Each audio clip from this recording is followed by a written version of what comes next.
Quero cumprimentar a todos os meus irmãos, as minhas irmãs, com a paz de nosso Senhor e Salvador Jesus Cristo. Dizer que estou alegre neste dia por mais uma oportunidade de falar a palavra de Deus, de comentar estas lições que têm sido maravilhosas nesse trimestre.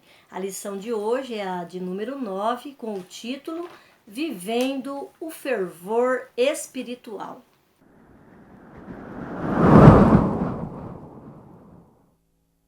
E o tema do trimestre é o verdadeiro pentecostalismo, a atualidade da doutrina bíblica sobre a atuação do Espírito Santo.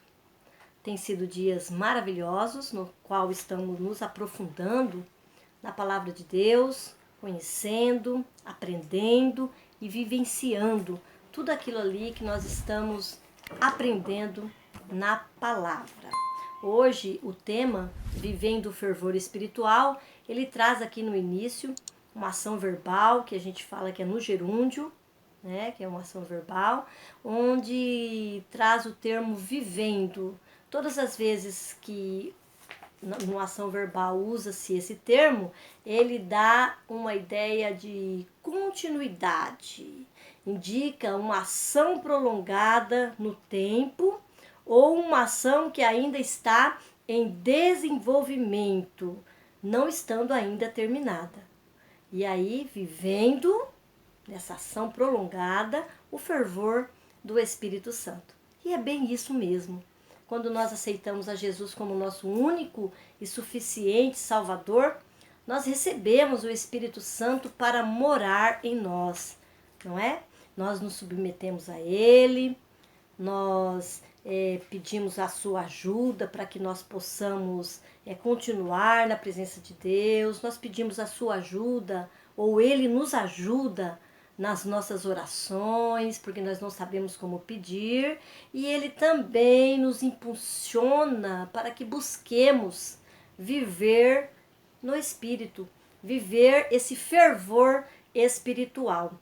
O pastor Ezequias Soares, ele diz que o fervor espiritual é a mesma coisa, ele diz aqui, viver o fervor espiritual é o mesmo que ser cheio do Espírito Santo. A expressão cheio do Espírito Santo pode se referir tanto ao batismo como ao revestimento ou à plenitude do Espírito Santo em nós.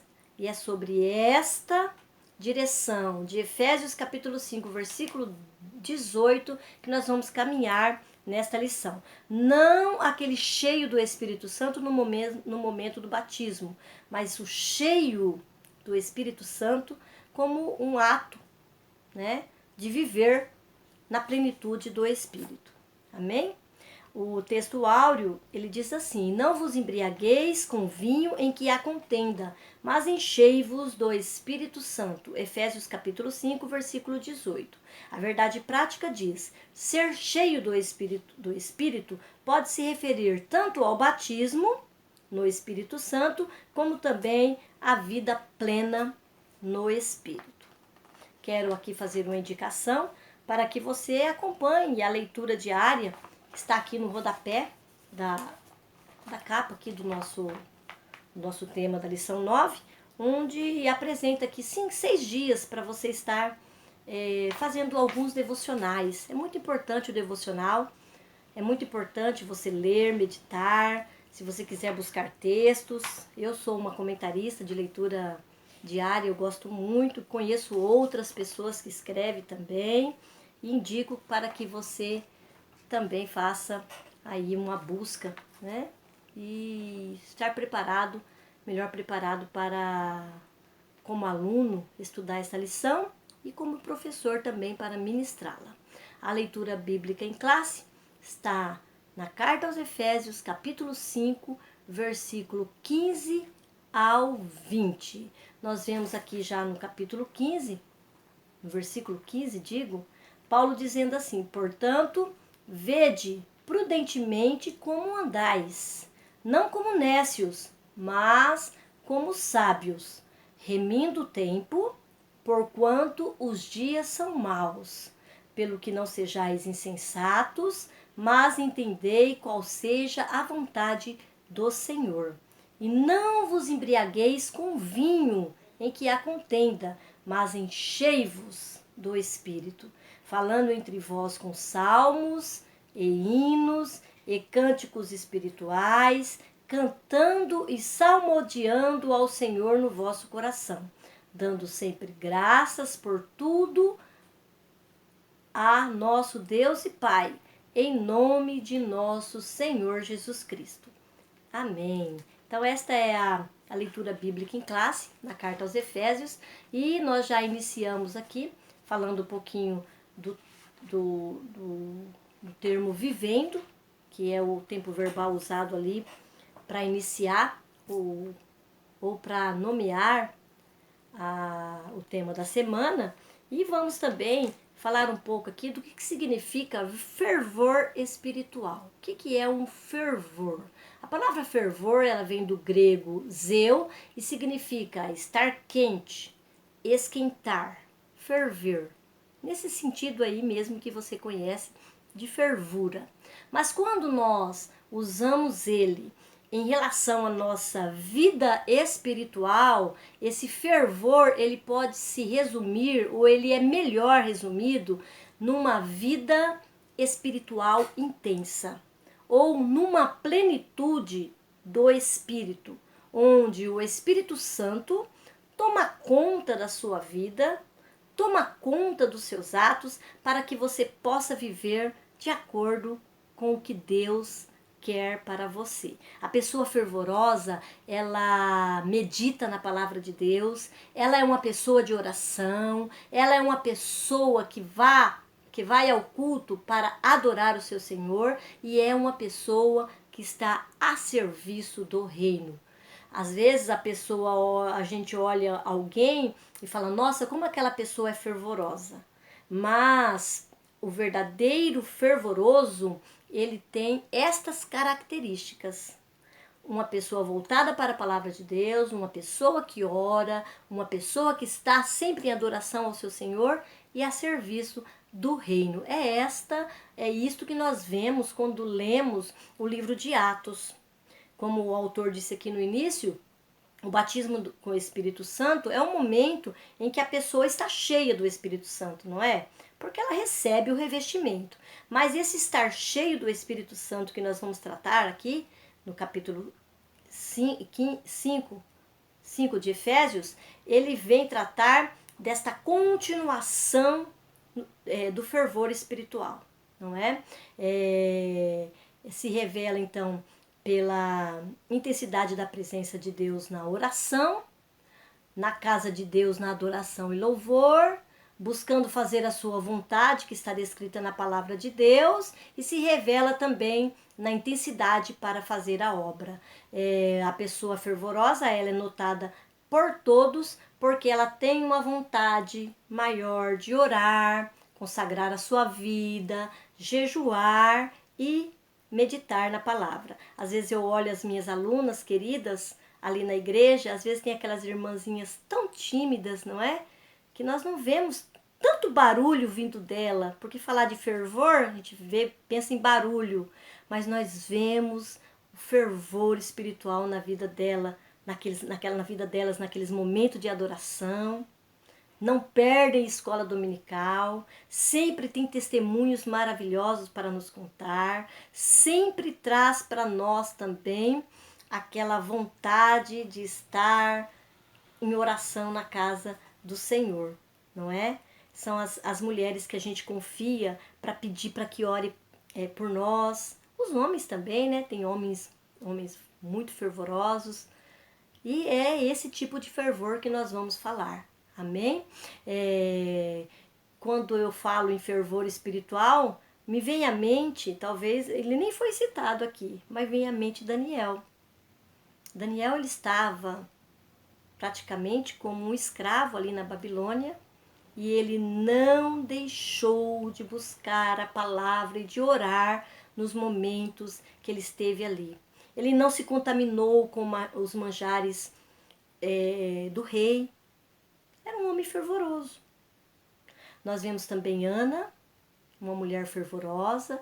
E aí nós vamos para o Novo Testamento, nós vemos Pedro, Em várias passagens, a palavra de Deus revela que ele estava cheio do Espírito Santo e fez grandes feitos ao Senhor. Nós vemos também Estevão, que é até está aqui na nossa leitura diária, no comentário de quarta-feira, né?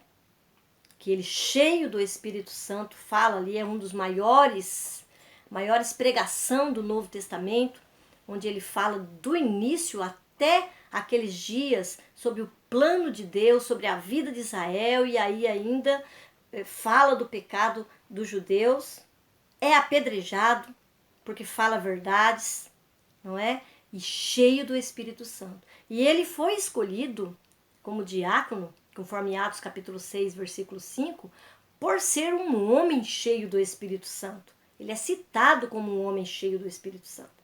E isto continuou na vida de Estevão. Ele provavelmente estava no dia de Pentecostes, não é? E ali ele continuou até morrer apedrejado, ser assassinado por aqueles homens religiosos e chegar ao céu, onde Jesus estava à direita do Pai. A palavra de Deus diz em pé. Ele vê o céu aberto, não é?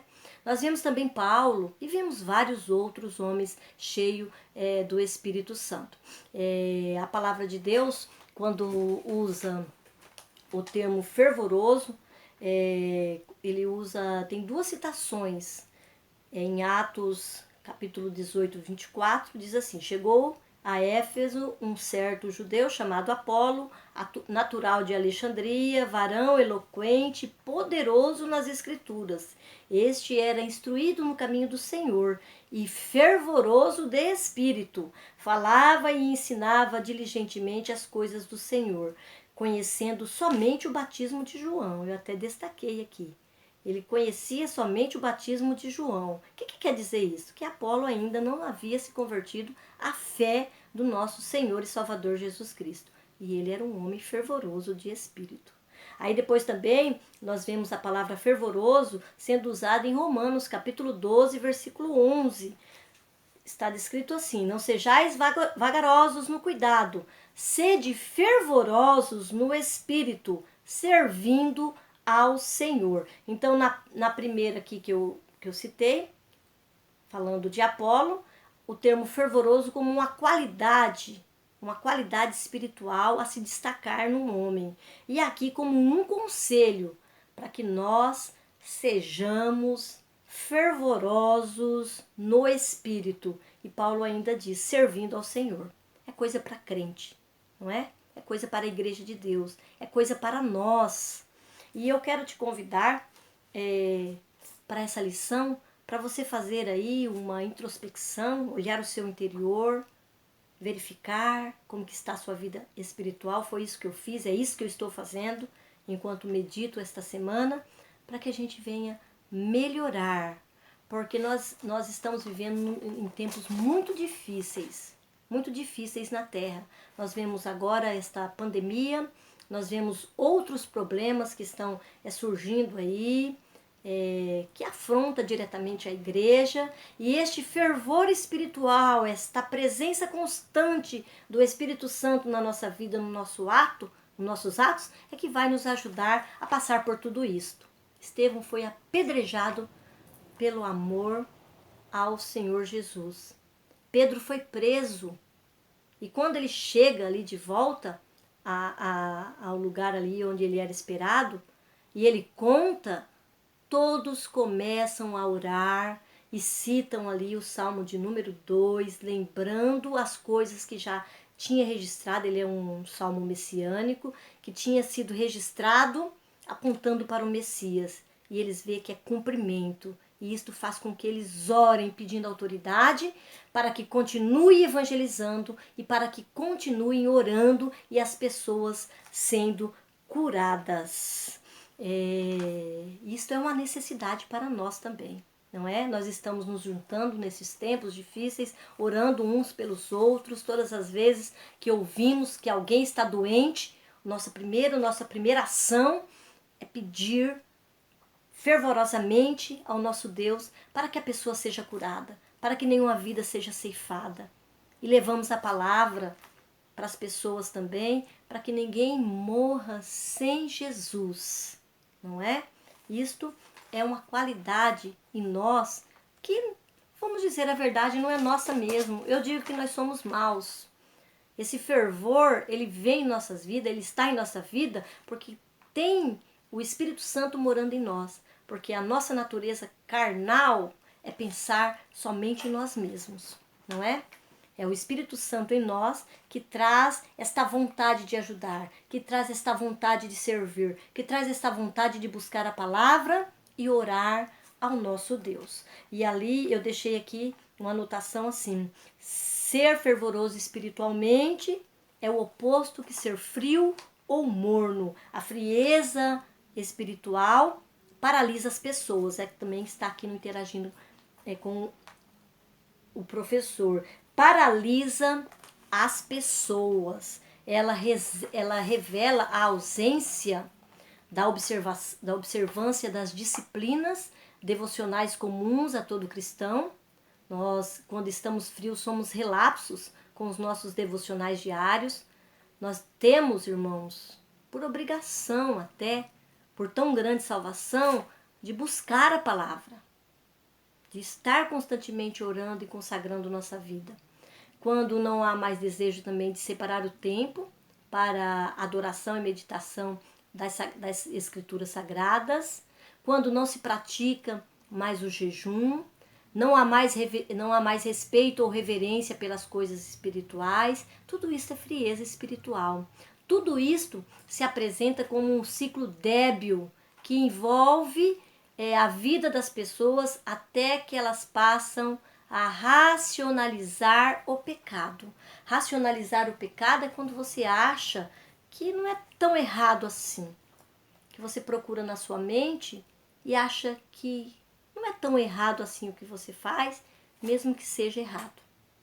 Então, olha o perigo da frieza espiritual. Eu quero fazer menção aqui também a um texto lá de Apocalipse, onde Jesus, falando à igreja de Laodiceia, creio que está no capítulo de número 3, ele faz uma referência a ser morno ou frio. E o texto diz que... Eu vou procurar aqui para ler conforme está escrito aqui na palavra, porque eu não quero deixar nada, nem acrescentar. Deixa eu ver aqui onde está.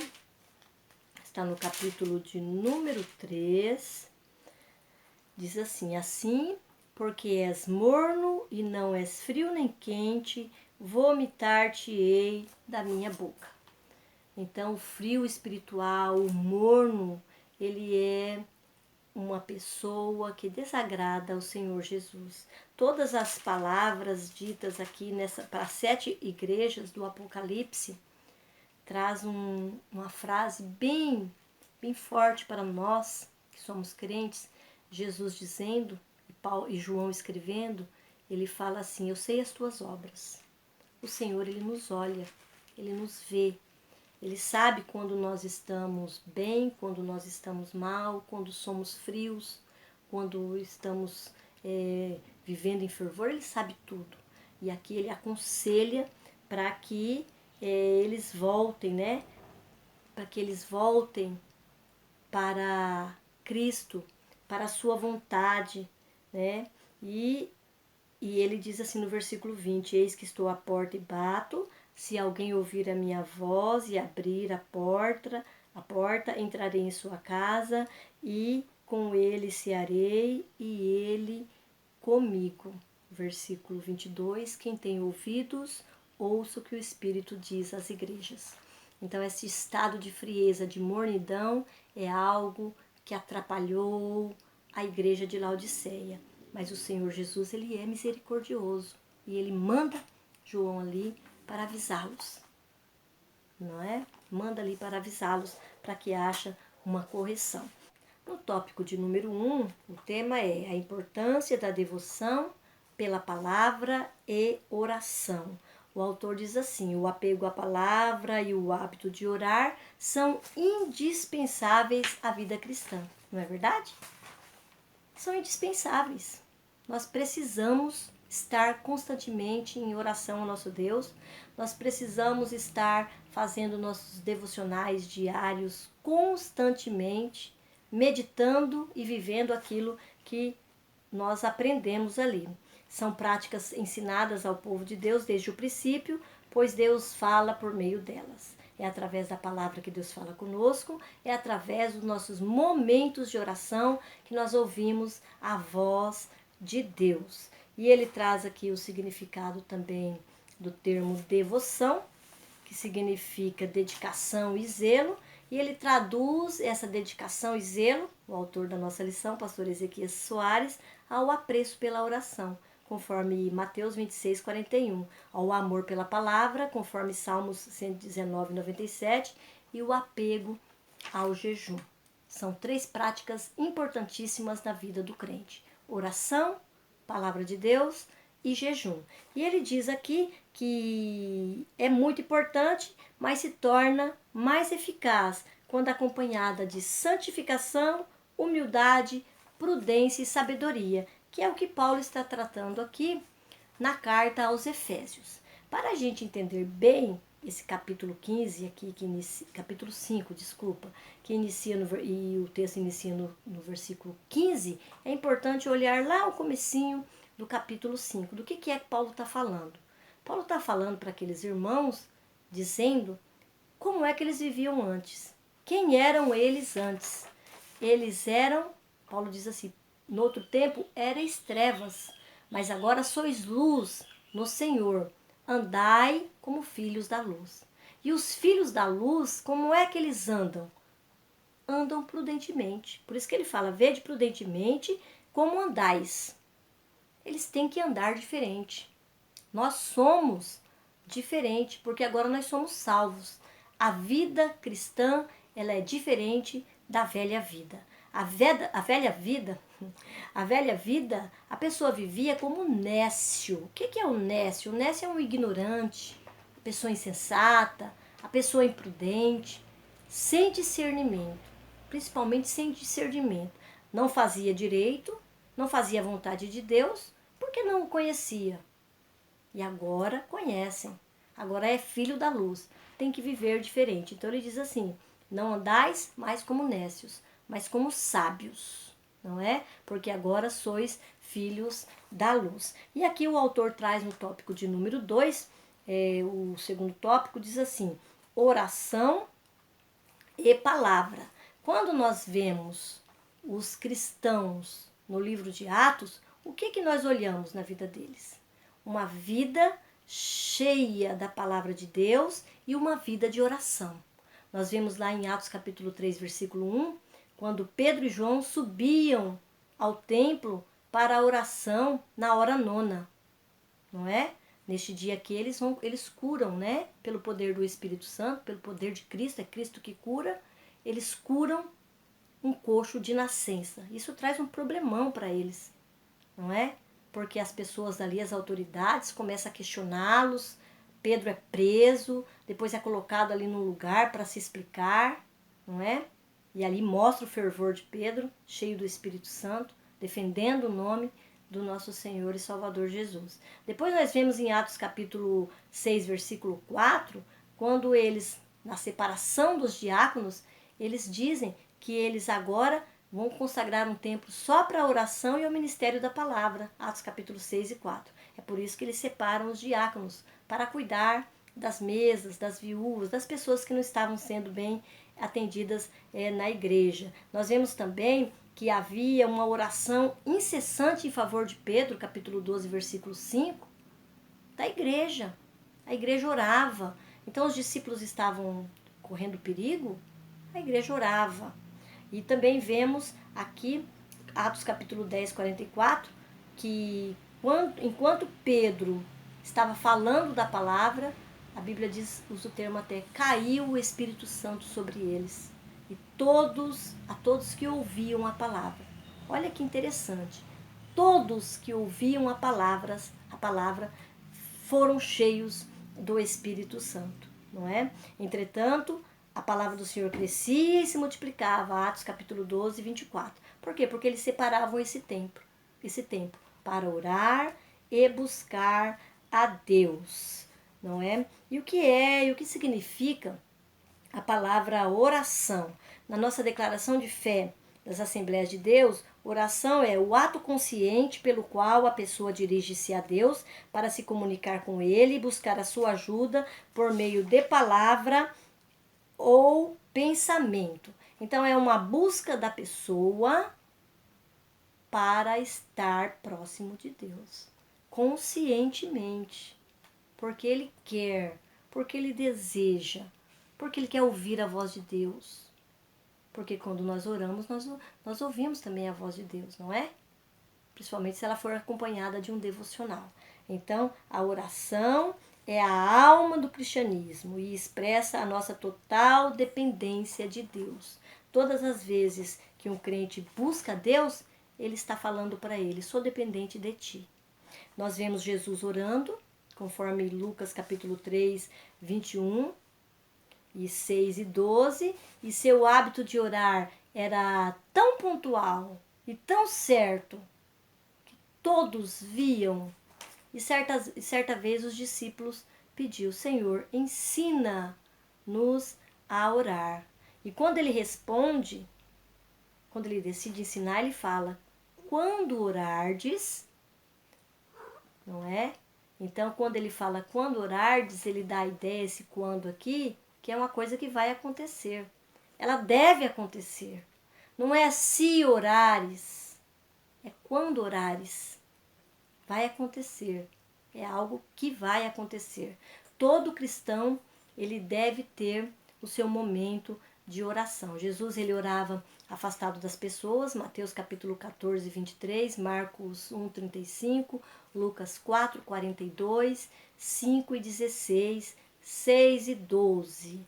Né? Nós precisamos ter um lugar na nossa casa onde a gente busque a Deus. Nós oramos na igreja? Oramos. Oramos nos lugares onde a gente está em espírito, oramos. Mas nós devemos ter o nosso cantinho de oração na nossa casa. De manhã, para agradecer pelo novo dia e pedir a Deus que cuide de nós, da nossa casa. À noite, para antes de descansarmos, para também agradecer, né? No dia seguinte, também agradecer pelo novo dia. É os momentos de oração que nós temos. E também todas as vezes que o Espírito Santo nos impulsionar. Ela deve ser constante na vida do salvo e deve ser espontânea. E a leitura da palavra também, ela deve ser diária, ser meditativa, nos levando à prática. Ela que nos torna sábio e prudente. 2 Timóteo 3,15 diz assim: e que desde a tua meninice sabes as sagradas letras que podem fazer-te sábio para a salvação pela fé que há em Jesus Cristo. Aqui Paulo falando a Timóteo que ele era um moço que ouvia a palavra desde a sua meninice, desde que era criança, ensinado ali pela sua mãe Eunice e pela sua avó Lloyd. Nós vemos também o Salmo 119, 100, usando também a palavra prudência. Diz assim: sou mais prudente do que os velhos, porque guardo os teus preceitos. É através da palavra de Deus que nós conhecemos a vontade dele, e na igreja primitiva eles primavam pelo ensino e pelo estudo da palavra de Deus. Nós vemos uma citação em que Paulo ficou 2 anos em Éfeso ensinando os cristãos daquele lugar. Também vemos isso no Novo Testamento, Neemias capítulo 8, quando aqueles homens, ouvindo a voz de Esdras, ficaram desde a alva ao meio-dia, todos de pé, ouvindo a palavra do Senhor. E a ação deles, após esta leitura, foi de arrependimento e um novo concerto com Deus. E depois nós vemos aqui o subtópico número 4, remindo o tempo. Diz assim na leitura: remindo o tempo, porque os dias são maus. E o que significa remir o tempo? O pastor Ezequias Soares diz que essa frase ela diz mais do que aparece à primeira vista. Remir vem do significado de comprar de novo, resgatar, aproveitar o melhor possível. quando se trata ao tempo, kairos, no sentido de oportunidade, ocasião. Hebreus capítulo 11, versículo 15 diz assim: e se na verdade se lembrasse daquela de onde haviam saído, teriam oportunidade de sair. Aqui é usado o tempo, né, o termo remindo o tempo, que é o kairos. O remir o tempo também significa aproveitá-lo de acordo com as oportunidades que surgem, fazendo a obra em tempo oportuno, falando de Jesus onde a oportunidade surgir, e se a gente for procurar só os dias bons para fazer isso, nós vamos ficar atados. Por isso que ele fala, remindo o tempo, porquanto os dias são maus. Aproveitar bem todas as oportunidades. Em dias maus, em dias bons. Remindo o tempo. Para que o nome de Deus ele se torne conhecido. Então nós devemos usar o nosso tempo sabiamente. Deus quer que sejamos sábios para compreendermos a vontade dele em nossas vidas. Remimos o tempo quando também entendemos esta vontade. O nosso tópico 2 traz por tema a importância em manter-se cheio do Espírito. O autor diz assim, a obra do Espírito Santo na vida do crente é dinâmica. Ele não fica estático a partir da conversão, pois a expressão cheio do Espírito Santo significa reacender a chama do Espírito. Não se deve confundir com a expressão cheios do Espírito Santo no Pentecoste. E aqui o pastor, ou o texto, traz para nós uma continuação aqui do versículo 18, não é? E para que também não confundamos o cheio do Espírito Santo no dia do batismo, quando recebe o batismo no Espírito Santo, com o cheio do Espírito Santo, como aquele viver ou vivendo na plenitude do Espírito Santo, né? Que é o fervor espiritual do que trata a lição. E Paulo aqui, falando aos Efésios, para trazer a importância do encher do Espírito Santo, ele traz aqui dois opostos. Vou ler aqui, E não vos embriagueis com vinho em que há contenda, mas enchei-vos do Espírito. Primeiro ele fala da embriaguez do vinho em que há contenda. Quando se usa esse termo contenda, ele está relacionado à devassidão, à dissolução. Se olharmos o texto de Provérbios, que é indicado aqui, 23, 31, ele diz assim. Ele diz assim, não olhes para o vinho, quando se mostra vermelho, quando resplandece no copo e se escoa suavemente. No seu fim, morderá como a cobra e como o basilístico picará. Os seus olhos olharão para as mulheres estranhas e o teu coração falará perversidades. E serás como o que dorme no meio do mar e como o que dorme no meio do mastro. E dirás, espancaram-me e não me doeu, bateram-me e não senti. Quando virei a despertar, ainda tornarei a buscá-la outra vez. Está descrevendo bem as ações da bebida na vida do homem, não é? Naquele tempo, o vinho ele era muito presente nas mesas das pessoas como um todo, né? E Paulo aqui ele traz esta passagem para comparar, né, as consequências destrutivas da bebedeira e ainda comparando com a picada de cobra, e usa a palavra contenda, né, com significado de devassidão e dissolução. Esses termos são incompatíveis com a ética cristã. E aí Paulo fala, mas não vos embriaguei com vinho em que há contenda, mas enchei-vos do Espírito. Que isto é o que se espera do crente na caminhada cristã. Que ele viva uma vida contrária à vida de devassidão, mas e cheio do Espírito Santo. E para ter uma vida cheia do Espírito Santo, voltando aqui ao tópico de número 1, é importante a oração, o jejum, o andar com prudência, a palavra de Deus e viver, são complementos aí. Depois o termo enchei-vos do Espírito, no subtópico 2, essa expressão indica renovação, novo enchimento do Espírito Santo. Nós já falamos disso, que o enchei-vos, ele traz uma ideia aí de constância, todos os dias, diariamente, não é? Nós passamos sim por momentos em que a nossa vida espiritual, ela tem às vezes vamos dizer assim, uma diminuição, né? Talvez pela nossa natureza carnal, por olharmos os problemas, mas nós não podemos nos conformar, né? Nós devemos viver como o apóstolo diz aqui em Romanos capítulo 12, versículo 2. E não vos conformeis com este mundo, mas transformai-vos pela renovação do vosso entendimento. Nós precisamos estar renovando diariamente, todos os momentos, o nosso entendimento, para experimentar qual seja a boa, agradável e perfeita vontade de Deus. Esta ideia ainda de mudança está bem presente em Efésios capítulo 4, versículo 22, essa questão da renovação.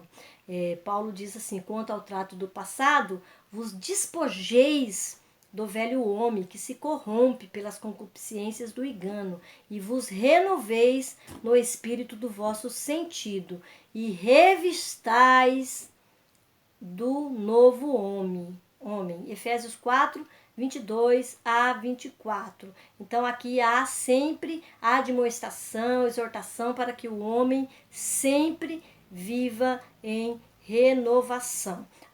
Atos dos Apóstolos, capítulo 4, versículo 8, diz assim, então Pedro, cheio do Espírito Santo, lhe disse, principais do povo, e vós, anciãos de Israel. Então aqui ele pregando, e a palavra diz que ele estava cheio do Espírito Santo. E não é menção aqui ao batismo, é ao enchimento constante. Também Atos capítulo 19, versículo 9 diz, Saulo, todavia Saulo, que também se chama Paulo, cheio do Espírito Santo, e fixando os olhos nele, diz. E depois nós temos aqui também a citação de Estevão, que nós já falamos, né?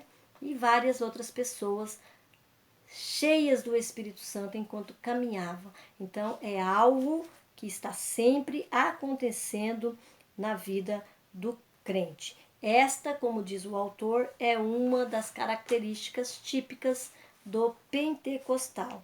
Não confundir com o batismo no Espírito Santo. Isso aqui é importante, nós já falamos também, quando as pessoas foram batizadas ou são batizadas no Espírito Santo, há um enchimento dele, da presença dele na vida da pessoa, né? E ali há a evidência física do falar em línguas, mas esse enchimento do que trata a lição, esse fervor espiritual, esse enchei-vos do Espírito Santo, não está relacionado ao batismo, está relacionado a uma continuidade, uma plenitude do Espírito na vida do salvo. E o tópico de número 3 traz aqui alguns conselhos para nós quanto à vigilância contra a frieza espiritual. O autor diz assim, você deve se lembrar de que um dos requisitos para compor o grupo dos 7 diáconos era ser cheios do Espírito Santo. Atos capítulo 6, versículo 3. Como identificar alguém cheio do Espírito? O apóstolo apresenta pelo menos 3 características: o testemunho transbordante, a vida de gratidão e a submissão. Então aqui nós vamos falar um pouquinho, né, sobre as características de uma pessoa cheia do Espírito Santo. É um sinal evidente, diz a lição. E nós vemos aqui ela registrada na leitura bíblica em classe. Olha lá, está no capítulo 19 e 20. falando entre vós com salmos e hinos e cânticos espirituais, cantando e salmodiando ao Senhor no vosso coração. Então, uma pessoa cheia do Espírito Santo, nós vemos ela alegre, falando entre vós com os salmos. O que eram os salmos? Os salmos eram os louvores a Deus, da forma que eles conheciam, né? Todos eles são louvores, louvores em gratidão, hinos, não é? Gratos a Deus. Então nós vemos uma alegria no espírito desta pessoa. Cânticos espirituais. Esses cânticos espirituais aqui, a lição, ela não trata dela diretamente, não é? Mas nós podemos sinalizá-la como cantadas no Espírito durante a adoração. São um poderoso meio de edificação. Então, esses cânticos espirituais aqui são aqueles louvores em manifestações espirituais, quando a pessoa está alegre.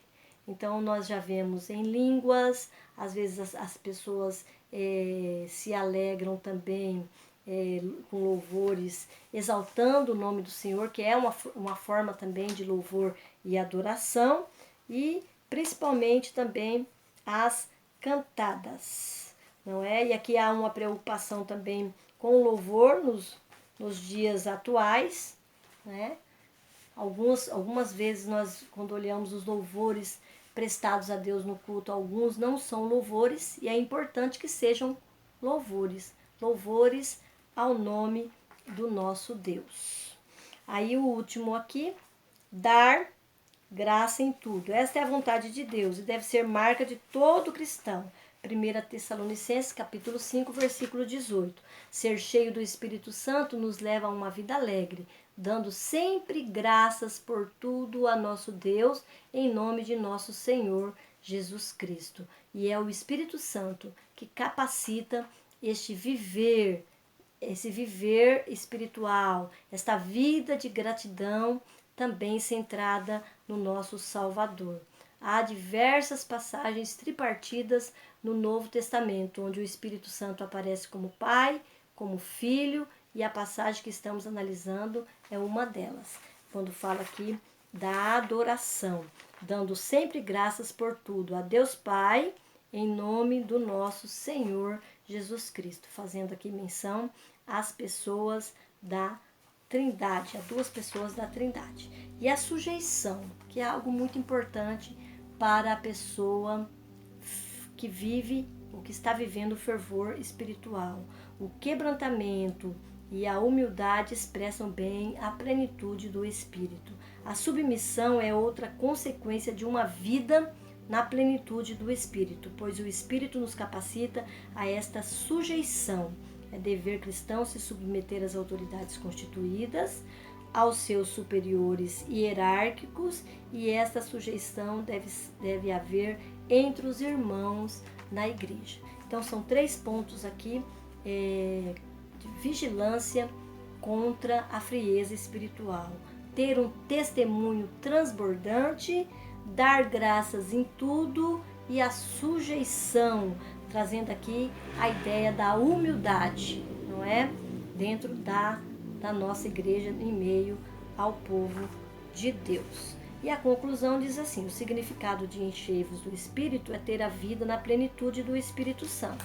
Isto envolve todos os aspectos da nossa vida, desde os cultos até o lar, desde o lar até o trabalho e a sociedade. Por meio destes testemunhos, é possível observar quem é cheio do Espírito Santo. Amém? Então era isso que eu tinha para falar para vocês. Quero agradecer aqui, agradecer primeiramente a Deus, agradecer as pessoas que já se inscreveram aí no meu canal, na minha página, que já curtiram, que divulgam aí esta aula. Deus vos abençoe. Deus abençoe a você que está ouvindo aqui pela primeira vez. Deus abençoe sua casa, sua família, a escola dominical a qual você pertence e a sua igreja. E lembrando, no próximo domingo ou no dia destinado à escola dominical aí da sua igreja, vá ao templo, vá ouvir o que o seu professor tem para ensinar acerca desta importante lição. Deus abençoe a todos.